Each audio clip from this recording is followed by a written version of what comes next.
bom dia, boa tarde ou boa noite. Vai depender da hora que você estiver assistindo esse vídeo. E talvez você me pergunte: Mário Hermes, o que você está querendo fazer? Na realidade é assim.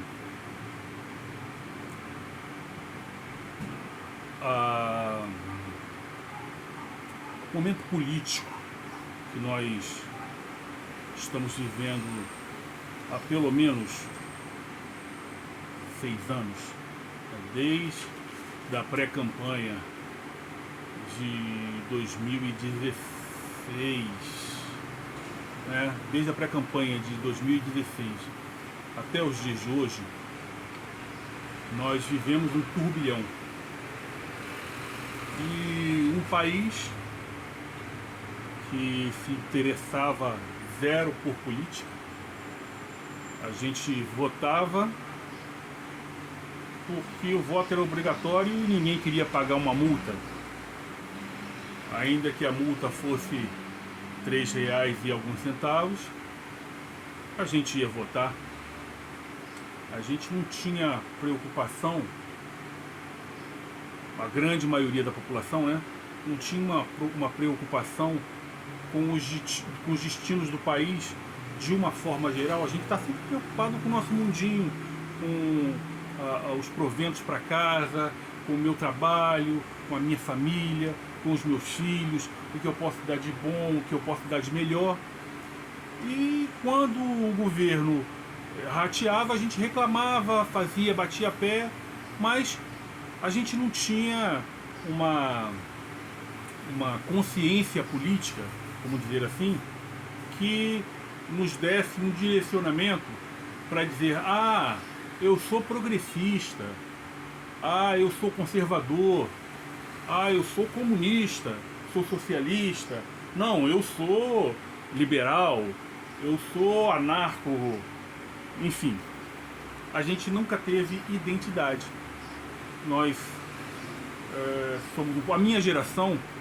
Eu tenho 54 anos, e a minha geração é uma geração que viveu parte da sua adolescência, juventude no regime militar, que nós aprendemos a chamar de ditadura militar, e isso é um capítulo à parte, e parte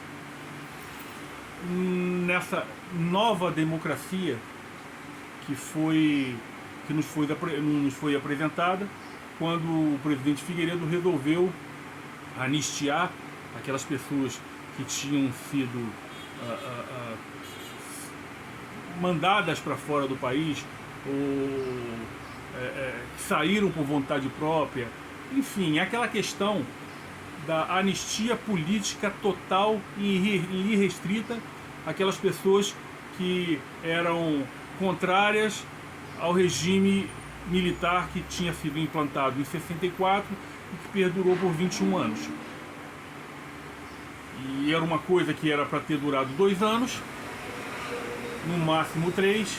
Os militares, o objetivo era impedir que o comunismo adentrasse ao país e tomasse de assalto a nossa nação, como o que tinha acontecido com Cuba.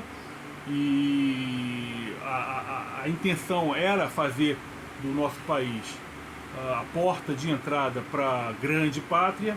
E pode ser que algumas dessas coisas que eu esteja dizendo seja um pouco de pouco conhecimento de alguns de nós, né? Porque para mim, durante muito tempo, foram expressões que não me faziam muito sentido. Foro de São Paulo, né? Como é que eu posso ir relacionando essas coisas para vocês? A gente, há 20 anos, vamos fazer uma retrospectiva assim. Há pelo menos 20 anos, a gente não tinha a menor noção do que seria direita e esquerda, ok? Para mim, o Lula de 90, de 94, de 98, era um sindicalista, populista, e eu posso me orgulhar de nunca ter votado nele, mas era alguém que tinha a preocupação com os trabalhadores, e o PT, que é o Partido dos Trabalhadores, foi fundado com esse estigma de ser um partido que queria levar os trabalhadores ao poder, ok? Mas a gente não tinha noção de que o PT era um partido ligado à ala comunista. Eles eram socialistas, eles eram gramscistas, eles eram de esquerda. E a gente viveu uma ilusão por anos de que a oposição ao PT era o PSDB. E por que eu estou fazendo essa introdução? Eu sou um pouco prolixo. As pessoas precisam me perdoar por isso. Eu tenho uma dificuldade muito grande de resumir aquilo que eu estou pensando e aquilo que eu quero passar. Mas eu vou me esforçar para ser o mais conciso possível. E a gente tinha esta ideia. Se não, vejamos, vamos esquecer tudo que passou até 2014, tá? Não vamos falar nisso. Mas em 2014 a gente tinha a reeleição da Dilma e a nossa opção, à direita do PT, era o Aécio Neves do PSDB. Vocês já ouviram falar em Teatro das Tesouras? Com certeza já deve ter ouvido em algum momento. E a nossa ideia de direita era o Aécio Neves em contraposição a Dilma, que eram postes do Lula. Que na realidade o Lula governou o país por 14 anos, de uma forma ou de outra. Então era isso que a gente pensava e não estava muito preocupado. As coisas começaram a ficar preocupantes para a população de uma forma geral, naquela situação lá dos 20 centavos, da pedalada fiscal, e isso já tinha passado, mensalão, petrolão, escândalo dos Correios, né, Roberto Jefferson, enfim, já tinha passado uma série de coisas que a gente pode abordar num outro momento. Este pode ser o meu primeiro e último vídeo. Pode ser que seja. Por que eu estou gravando esse vídeo? Eu tenho alguns amigos que a gente fala sobre política, discute sobre alguns assuntos. Eu vou citar alguns deles. Meu amigo Naval, que é meu companheiro de escola de aprendiz de marinheiro de Vitória, EAMES 86, que era do meu pelotão. E a gente fala muito sobre essa questão política. O Barbosinha, que é um outro amigo meu desta mesma turma, que é o Comandante Barbosa, é um oficial da minha turma, que já devia estar na reserva, mas ainda não está, e que me orgulha muito que um companheiro de escola que atingiu o oficialato. Tem o Jones também, o Abdias, que também galgou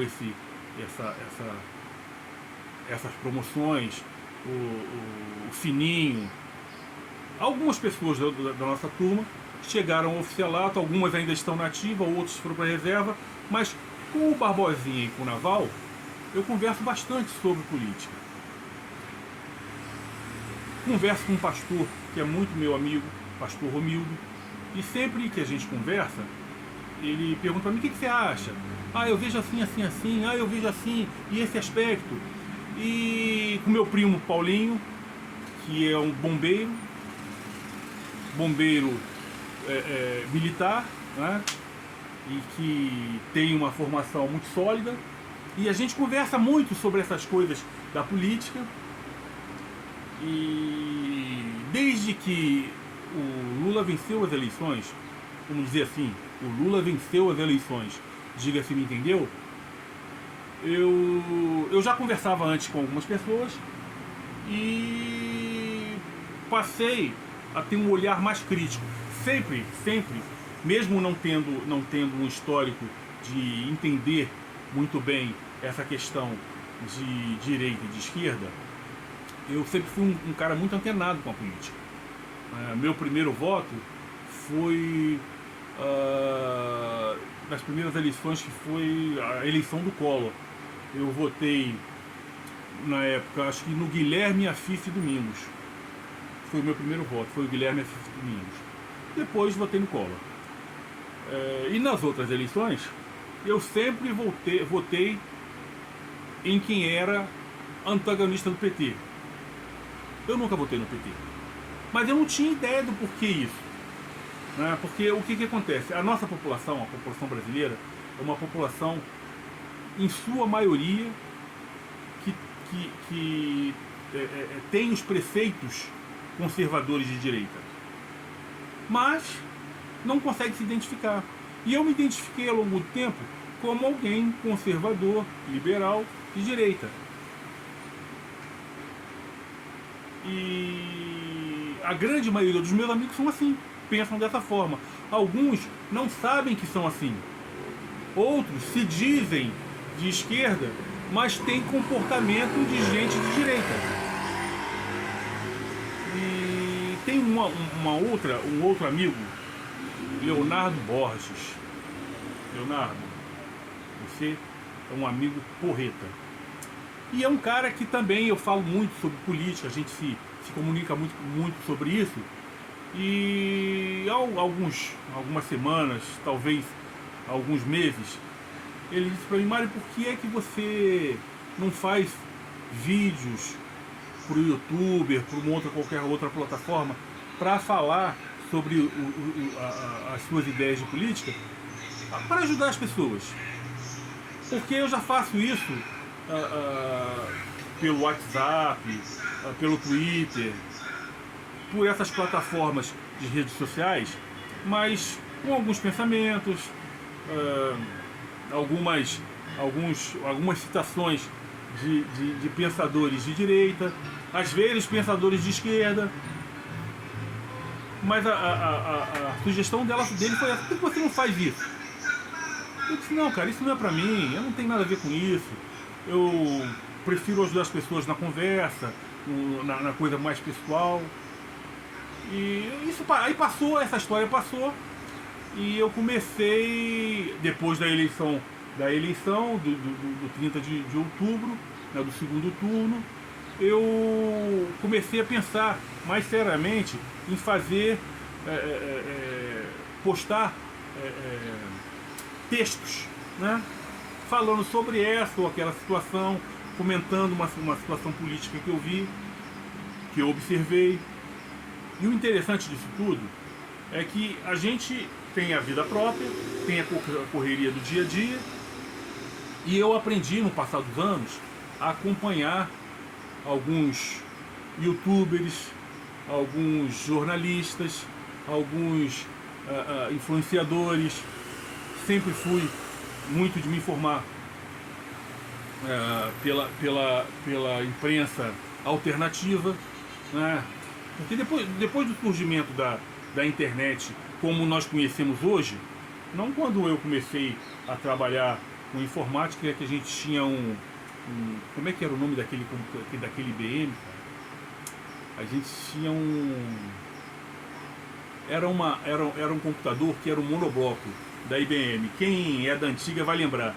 Era teclado, monitor e CPU tudo junto, parecia uma máquina de escrever elétrica, mas que tinha monitor. E naquela época não era internet, era só para você rodar programa, para você fazer planilha, tinha um editor de texto, WorldStar, quem não lembra disso, né, que antes do Word tinha o WorldStar, tinha planilha Samba, Fácil, uma série de hoje a gente chama de utilitário, né? A gente chama de programas, uma série de programas, Lotus 1, 2, 3, que ocupavam um espaço monstruoso, e hoje um celular como esse que eu estou gravando esse vídeo tem uma capacidade infinitamente maior do que aquelas máquinas monstruosas que a gente tinha naquela época. Mas a partir da internet começou a ser mais divulgada, a gente começou a ter informações que a gente não tinha anteriormente. O que a gente tinha? A gente tinha Jornal Nacional, Jornal da Band, Jornal do SBT e as revistas de jornais impressos que circulavam e a gente comprava nas bancas de jornal. E era isso. E toda a informação que a gente tinha era proveniente desses veículos. E a gente não tinha alternativa, a gente tinha que embrulhar e engolir aquilo que nos era apresentado. Mas a internet mudou essa história, pro bem e pro mal, né? Pro bem e pro mal. Mas a internet é como qualquer outra ferramenta. Você escolhe a forma com que você vai utilizá-la. Você tem uma faca de açougueiro. Você pode usá-la para fazer um corte perfeito de alcatra, um bife bem fininho, bacana, ou você pode usá-la para furar um saco de arroz. Não vou nem falar nas outras possibilidades.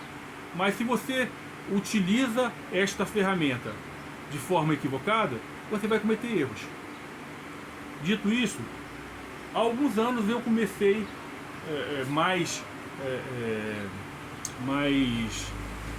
rotineiramente a acompanhar algumas páginas, alguns jornais eletrônicos que estavam fora da mídia aberta e entender o espectro. E aí eu me encontrei. Aí eu consegui descobrir quem eu era politicamente. Até então eu só não gostava do Lula e do PT. Mas eu não tinha ideia do que significava. E esse meu amigo, o Leonardo Borges, sempre que eu posto alguma coisa, ele me manda sempre uma mensagem me parabenizando, falando que eu estou no caminho certo, aquilo que eu estou pensando faz sentido. E a gente tem muitas coisas convergentes e algumas divergentes. Mas eu nunca tinha pensado nesta possibilidade de gravar um vídeo para falar desse tipo de coisa. Eu estou olhando ali porque eu estou marcando o relógio que eu não quero passar de 40 minutos. Eu sei que é um tempo muito grande, mas para um primeiro vídeo, e eu queria deixar algumas coisas claras, eu acredito que uns 40 minutos seja tolerável, né? Seja tolerável. Então, o que eu decidi fazer a partir de 1º de janeiro? Eu escrevo todos os dias um pequeno texto e coloco no Twitter, no WhatsApp, no status do WhatsApp, no status do Facebook, que eu não tenho nem utilizado, Facebook, Instagram, eu tenho, mas não uso. Eu só jogo lá no meu status essas mensagens, né? Eu coloco mensagens inspirativas ou inspiradoras há mais de 7 anos, tanto no WhatsApp quanto para a minha lista de contatos, algumas pessoas. Depois eu parei de mandar para todo mundo e passei a colocar só no status. Quem quiser vai lá e olha, né? Mas há 7 anos eu faço isso. Algumas frases que impactaram a minha vida, coisas que edificam. A minha ideia sempre foi tocar o coração de alguém para que essa pessoa possa ser edificada naquele dia. Então eu sempre tive mensagens de bom dia e de boa noite personalizadas. Algumas frases minhas, alguns pensamentos meus, mas na grande maioria de pensadores de todas as épocas. Desde Platão até Olavo de Carvalho, que causa alguma espécie em muitas pessoas, mas passando até por gente da esquerda, como o Fernando Gabeira, por exemplo, como o Mário Bergoglio, né, que é o mesmo Papa Francisco, que é um progressista, e a gente já vai falar disso, e fiz isso durante esses anos todos. Mas desde o dia 1º de janeiro eu tenho postado, especialmente no Twitter e nessas outras redes,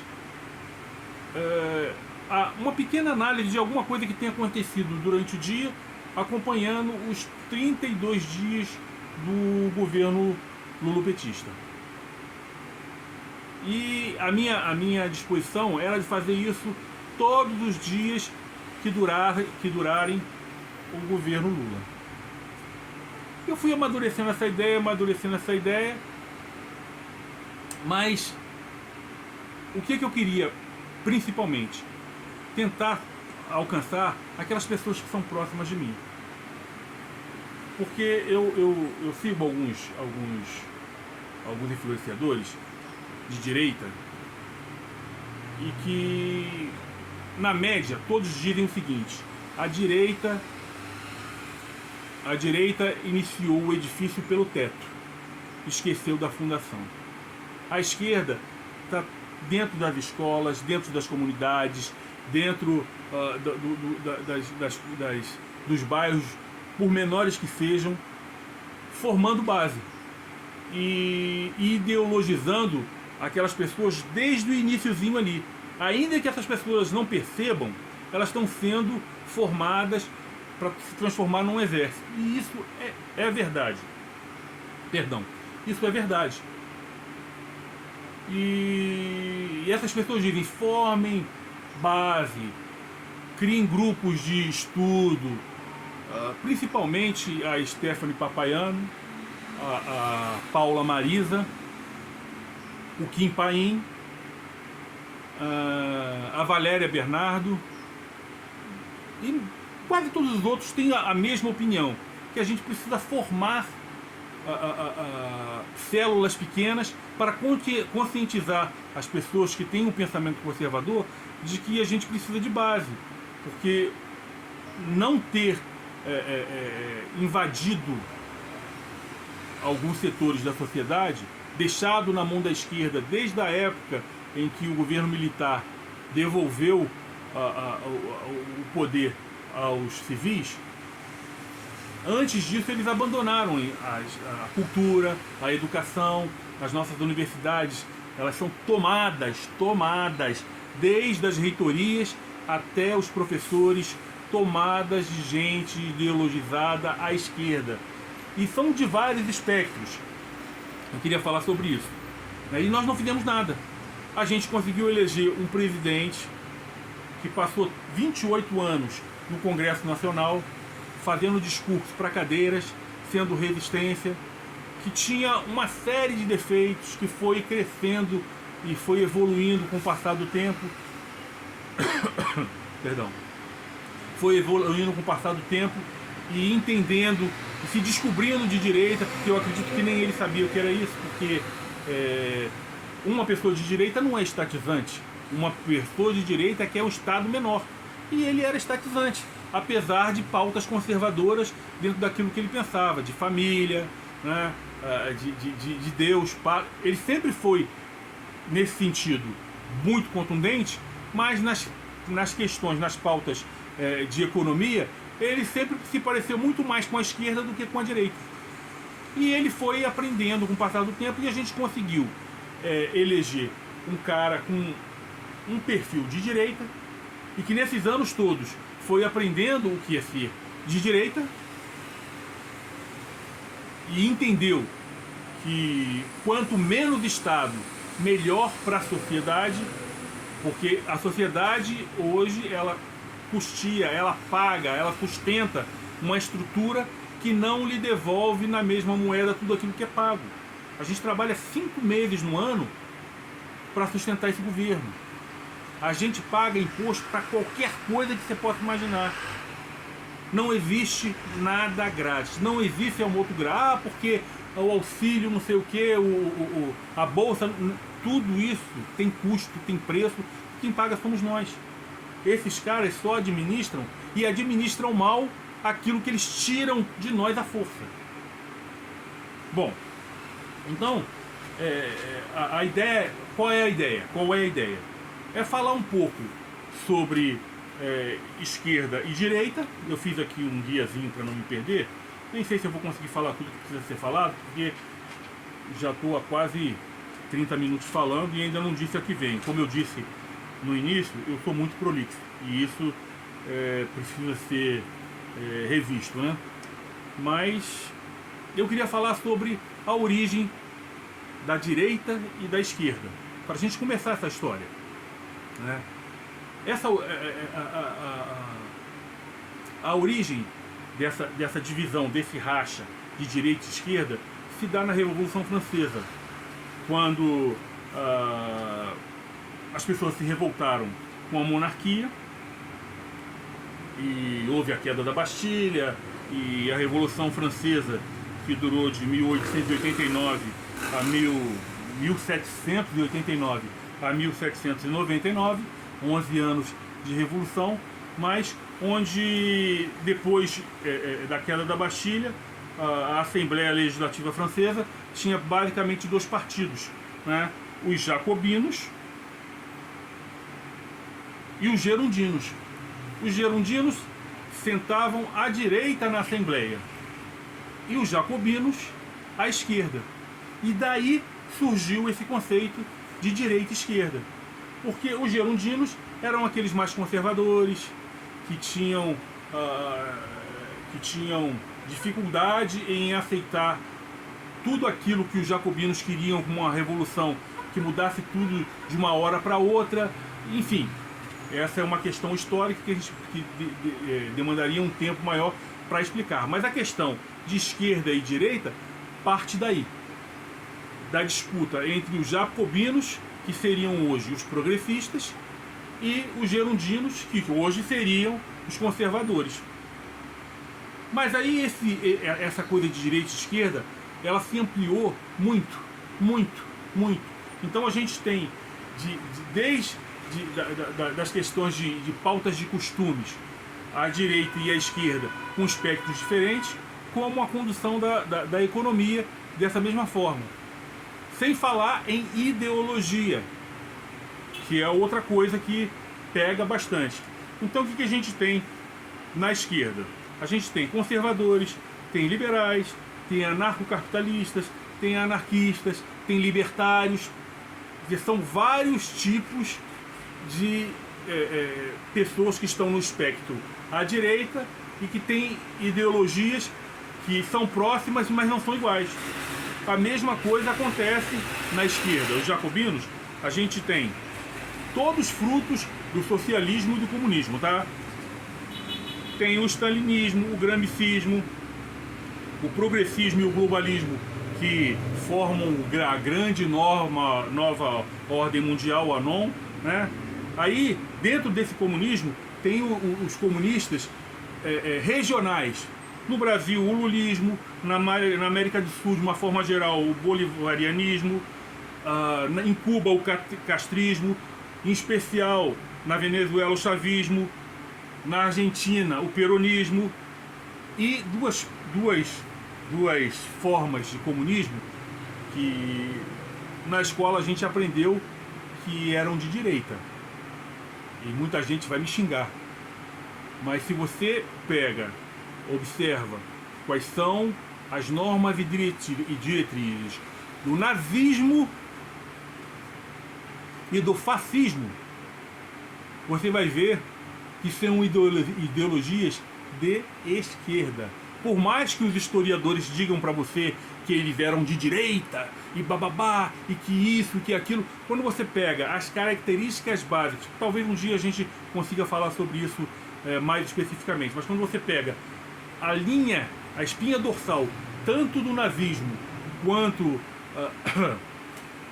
quanto do fascismo, a gente vai entender que são ideologias de esquerda.